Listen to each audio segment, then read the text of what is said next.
We'll guide you through how to test Stripe payments. If you find this helpful, consider subscribing and liking the video. First, open your web browser and go to the Stripe dashboard by logging into your Stripe account. Once logged in, you'll see the main dashboard. Look for the Developers section in the left sidebar and click on it. Now, within the Developers section, click on API Keys. Here, you'll see both your publishable key and secret key. You're going to use the test keys for testing purposes. Make sure your account is in test mode by toggling the switch at the top. This is very important to ensure you're not processing real transactions.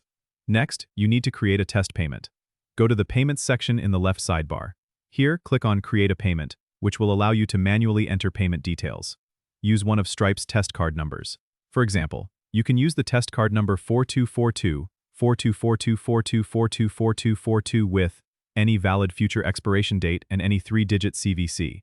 Enter an amount you'd like to test and any currency preference you have. Once all the details are filled in, click on Submit. Stripe will process this as a test payment, and you'll be able to see the result in the Payments section. If the test is successful, you'll see the payment listed along with its details.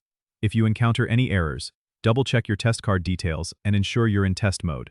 Remember, testing payments in Stripe is crucial before going live, as it helps you verify everything is functioning as expected without risking real funds. Don't forget to subscribe and comment if this helped you out.